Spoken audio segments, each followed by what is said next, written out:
Hello, grade 7. Welcome back to our online class. In a previous video, we already discussed about the different subsets of real numbers, natural or counting numbers, whole numbers, the integers, rational numbers, and we have irrational numbers. Those different subsets of real numbers comprise the set of real numbers. In this video, we're going to tackle the different properties of real numbers as well as some definitions.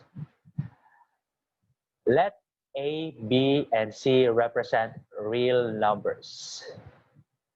First property, closure property.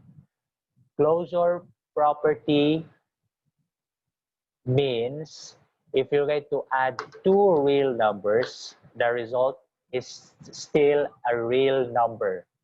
If we're going to multiply two real numbers, the result is still a real number. Meaning to say, if we're going to combine two apples together, the result is still an apple. When you add two bananas, the result is still a banana. So that's the meaning of closure property. Next, commutative property. It's from the word commute, meaning there's a change in position. When you do commute from here to another place, there's a change in position. So for commutative property of addition, we have A plus B. That is the same as B plus A. The way the addends are ordered, the sum is not affected.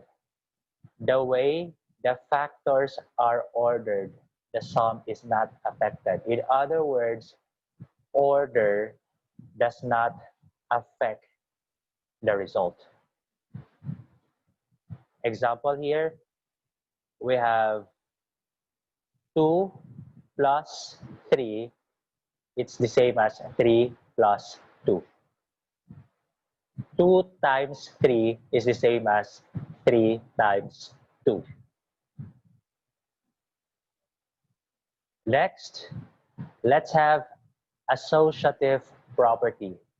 It's from the word association, organization. It's about group. Grouping does not affect the result. For example, here we have A plus B plus C. A and B are grouped together. And this is the same as A plus B plus C. In this case, B and C are grouped together. So even if we get to change the grouping, the result is still the same. And that same goes to multiplication. For example, I have here 2 times 3 times 4. I'm going to group 2 and 3 together. This is the same as 2 times 3 times 4. This time, I'm going to group 3 and 4 together. The product of these three numbers is still the same as the product of these three numbers. Next, identity. Identity property of addition and identity property of multiplication. When I say identity, for example, here in addition, A plus 0 is A, or 0 plus A is A. When you add 0 to any number, the result is still the same number. When you add 0 to any number, the result is still the same number. And 0 is what we call the identity element of addition. Identity element of addition. That's 0. And for the case of multiplication, when you multiply any number by 1, the result is the same number. A times 1 is A, 1 times A is A, and 1 is what we call the multiplicative identity element for, or identity element for multiplication. Okay, identity element for multiplication. That's one. And for the fifth property, we have the inverse property.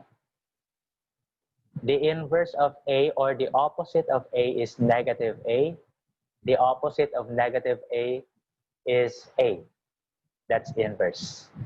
So when you add a number and its inverse, the answer is 0, which is the identity element for addition. When you multiply a number by its reciprocal, the answer is 1. And 1 is the identity element for multiplication. For example, I have here 2 plus negative 2. You're adding number 2 and its inverse or opposite. The answer here is 0. Or I have here 2 times 1/2. 2 times its reciprocal. The answer here is 1. Okay. And the last one in this slide is distributive property of multiplication over addition, or just distributive property or distributivity. We have here A times B plus C, and this is the same as AB plus AC. You just simply distribute A to B and to C. So we have here AB plus AC. Example here, I have 2 times 3 plus 4. So this is the same as 2 times 3 plus 2 times 4. Okay. Let's have other properties and definitions. Number one is what we call the multiplication property of 0. Anything multiplied by 0 is 0. So 0, or A times 0, is 0. 0 times any number, let's say that number is a heart, that is still 0. That's multiplication property of 0. Next, definition of subtraction.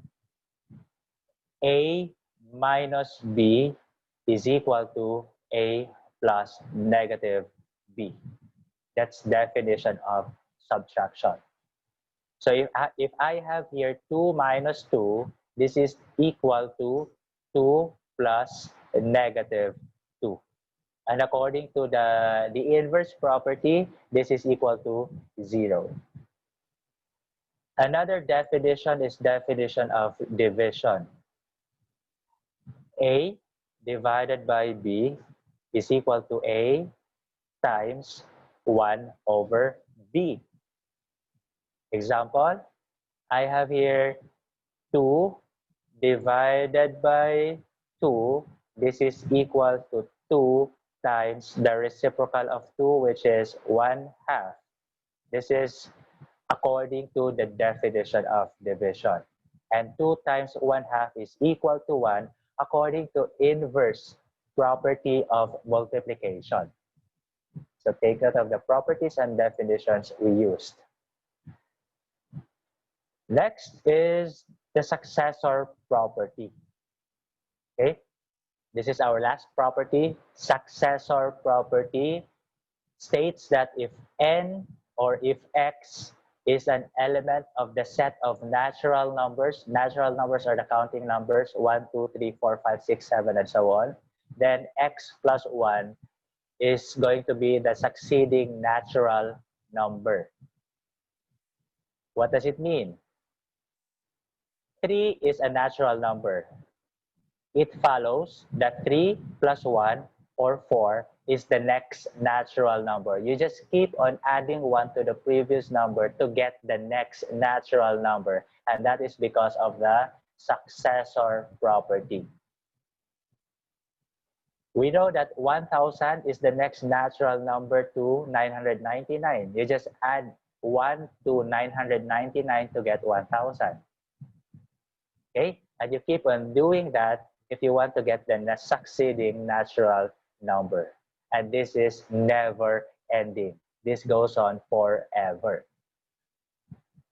Okay, so those are the properties and definitions of real numbers.